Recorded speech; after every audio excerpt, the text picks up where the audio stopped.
देखिए safety pin को आप दांत से भी निकाल सकते हैं, अंगूठा से भी निकाल सकते हैं, ऐसे भी निकाल के फेंका जाता है। अब इसमें एक चीज़ है कि अगर आप सेफ्टी पिन को निकाल दिए हैं लेकिन स्ट्राइकर लीवर को पकड़े हुए हैं तो ये ब्लास्ट नहीं करेगा।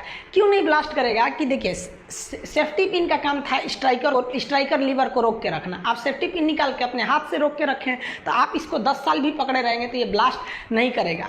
ब्लास्ट कराने के लिए सबसे ज़रूरी है स्ट्राइकर लीवर को यहाँ से हटा देना, तो इस तरह से ये पिन ब्लास्ट नहीं होगा। अब देखेंगे ऐसे खींच के थोड़ा सा स्टाइल में इसे फेंकते हैं सर। अब सीधे ऐसे नहीं चला के मारते हैं सर, और ऐसे चला के मार देंगे तो बेवकूफ़ी है। देखिए स्ट्राइकर लीवर जैसे नीचे आता है, नीचे आने के कारण स्ट्राइकर लीवर का निचला भाग काफ़ी नोकीला धारदार बनाया जाता है ताकि नीचे आने से चिंगारी उत्पन्न हो। और यहाँ पर एक हम लोग चिंगारी उत्पन्न करने वाले पदार्थ को लगा देते हैं जिसे हम लोग कहते हैं परक्यूशन कैप। ये कैप जो होता है ये चिंगारी उत्पन्न करता है। जैसे यहाँ से स्ट्राइकर फेंकाएगा, ये स्प्रिंग का तो दबाव है, ये नीचे से गुरुत्वाकर्षण फटाक से इस पे मारेगा, सेकंडों नहीं लगेगा, तुरंत आके मार देगा, यहाँ चिंगारी उत्पन्न हो जाता है।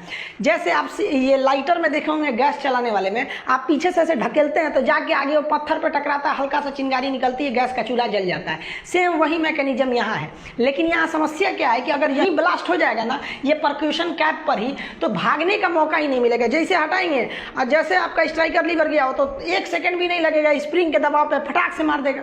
तो इसको रोकना है कि भाई साहब जो मार रहा है बम ना, उसको भी भागने का कम से कम मौका मिले। तो डिले करने के लिए यहाँ पर एक ठो डिले, देखिए केमिकल डिले लगा देते हैं। ये एक ऐसा फ्यूल होता है ना, धागे के समान होता है फ्यूल, जिसको जलने में काफ़ी समय लगता है। इसकी 2 खासियत होती है। ये जो ब्लू कलर का आप केमिकल डिले देख रहे हैं, इस पर ऐसा केमिकल लगा रहता है जो आग तो पकड़ लेता है, थोड़ा भी गर्मी पाएगा ना तुरंत आग पकड़ लेगा। अब यहाँ से ये टकराएगा इस पर परक्यूशन कैप पर तो चिंगारी उत्पन्न होगी, थोड़ा सा भी गर्मी में ये पकड़ लेता है तो आग बहुत जल्दी पकड़ता है, लेकिन धीरे धीरे जलता है। यानी थोड़ा भी गर्मी पाएगा आग लग जाएगा, लेकिन धीरे धीरे जलेगा। तो इसको जलने में 4 सेकंड का समय लग जाता है। तो यही जो होता है केमिकल डिले जो होता है, ये भागने का मौका देता है। इसीलिए जो मतलब बम फेंकने वाला होता है फेंकता है और सोचता है कि हम इधरे 4 सेकंड समय बिता दें, उधर की ओर ना जाए, इसलिए वो आराम से फेंकता है। इसको आगे समझाएंगे हम। तो ये केमिकल डिले हो गया। अब इसके बाद ये रेड कलर वाला देख रहे हैं, ये है आपका डेटोनेटर।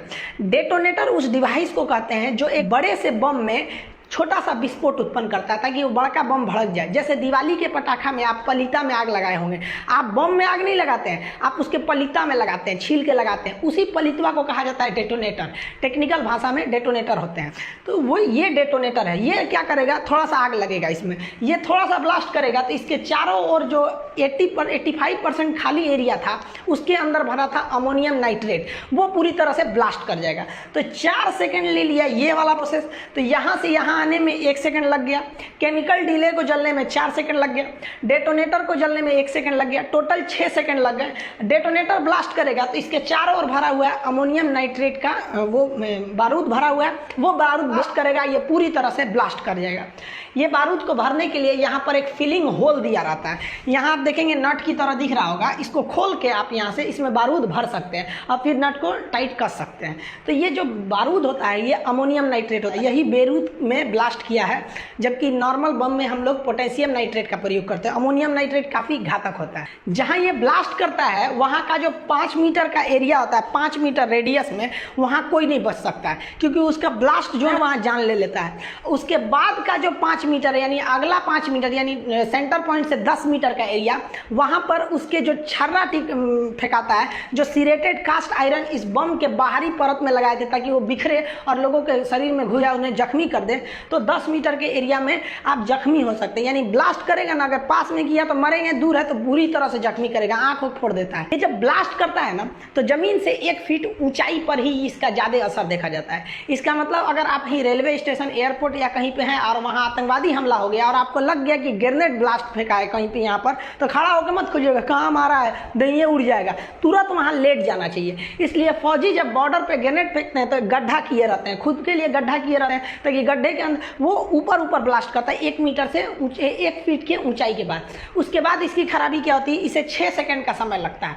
जनरली कहीं कहीं 4 सेकंड भी बोलता है, लेकिन ओवरऑल इसमें 6 सेकंड का समय लग जाता है। ये इसकी सबसे बड़ी खराबी।